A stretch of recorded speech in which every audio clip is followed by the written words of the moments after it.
Hey everyone, welcome back to Those Fake Nerds. I'm your host, Brian, and Highguard is probably over.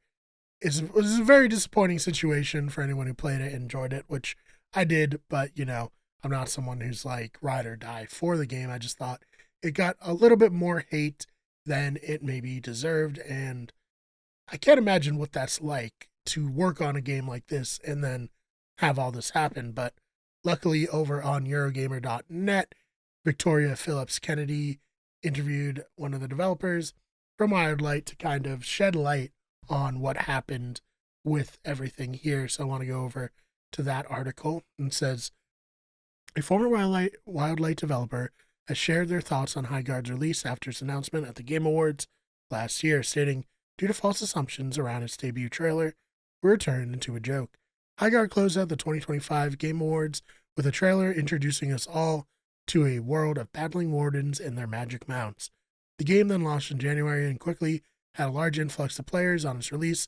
However, there were a few complaints as well, with many disappointed with the areas such as the map size and the 3v3 game format.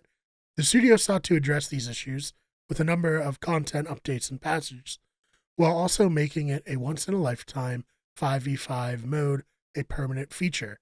Once in a limited time, not a lifetime. Despite the effort to regain favor, though, yesterday it was announced that multiple Wildlight developers had been laid off, only a matter of weeks since Highguard made its free-to-play debut. But according to Highguard's former lead technical artist, Josh Sobel, the team was doomed from its announcement, and it was all downhill after the game reveal at the Game Awards. Writing in a lengthy post on social media, Sobel said internal feedback on Highguard prior to its reveal was quite positive, and the team felt confident that it had a hit on its hands. Where feedback was negative, Sobel said it was constructive and often actionable.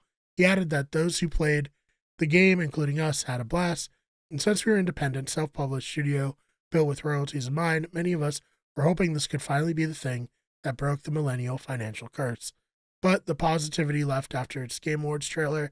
Content creators love to point out the bias in folks who give positive reviews after being flown out for an event, but ignore the fact that when their negative leaning content gets 10 times the engagement of the positive, they just got as much incentive to lean into the disingenuous direction, whether consciously or not. Shovel said the hate started immediately.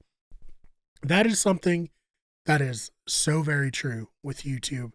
I've noticed it myself. When I cover stuff positively, doesn't get as many views as when I have a negative slant towards things.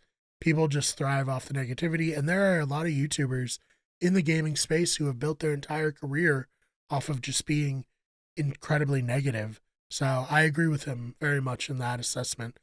But the positivity left after its Game Awards trailer, content creators love to point out, read that. Sobel soon locked his X profile after Highguard's trailer, stating videos were then being made about his cowardice, with people laughing at him for being proud of Highguard. All of this was very emotionally taxing, he said. This is much constructive criticism that can be, and has said about Highguard's trailer, marketing and launch, but I don't think it's my place to commentate on that. I also don't think there's any way to know whether the launch would have fared better or worse without the massive spotlight that was thrown onto us in response to the Game Awards trailer placement. But we never got that chance, so we'll continue. We turned into a joke from minute one, largely due to false assumptions about a multi-million-dollar ad placement, which even prominent journalists soon began to state as fact. Within minutes, it was decided that this game was dead on arrival, and creators now had free rage bait content for a month. Every one of our videos on social media got downvoted to hell. Comment sections were flooded with copy-paste meme phrases such as Concord 2 and Titanfall 3 died for this, which is so crazy because, yeah, these are some people who worked on Titanfall 1 and 2, but they couldn't make Titanfall 3 if they wanted to.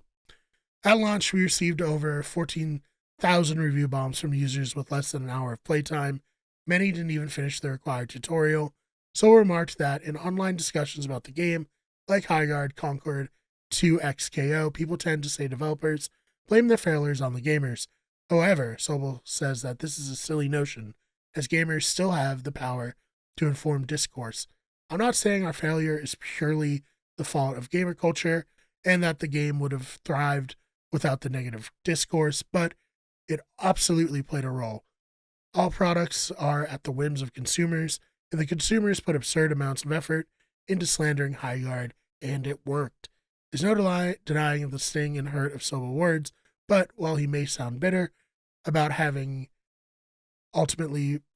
how things have ultimately played out, it's undeniably a shame to see a game stumble out of the starting gate. To be clear, Highguard itself has not been shut down, with a core group of developers still working on it for how much longer, who can say, but whatever the end result, it's never nice to see a game fail and hear about layoffs across the industry.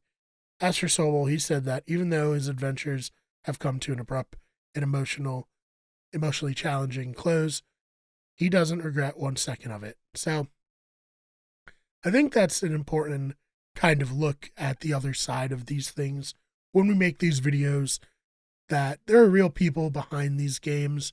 And I do think that the Highguard situation was way overblown for how negative that it actually was, right? I think it was a fine game that didn't deserve this hate, and it got a lot of the hate, at least like this little bit of like a snowball rolling down a mountain because of the Game Awards.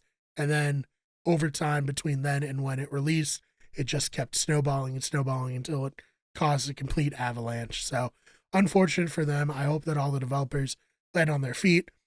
I don't think it's going to change anything in terms of how people cover games. One, because people don't like to admit that they were wrong, or that maybe they were coming in with a bias, or that their success on a site like YouTube depends on them being negative and having these inflammatory takes, which I do think is a real thing, as much as YouTubers don't like to admit it, as much as YouTubers like to position themselves as kind of outside observers and truth tellers. Negativity sells more than positivity unless you're really well established. And I think that's very unfortunate. I'm going to try not to fall into that. I know I'm seeing a similar thing with Marathon, where people are being super negative off rip, not just because of things like the Stolen Art fiasco, which was settled with that artist, but people are already saying it's going to be dead. And I was watching Tim the Tatman stream Overwatch this morning, and he commented on how he wants to play Marathon, but he's like, I'm going to play Marathon. Kind of like, I know you guys are going to be all up in my ass about it, but I want to cover that more on Looking at Everything channel, kind of have like a more well thought out and written response to such things. But what are your thoughts on this interview, or rather this post that he did? Let me know in the comments, and thank you so much for checking this one out. I will see you in the next one.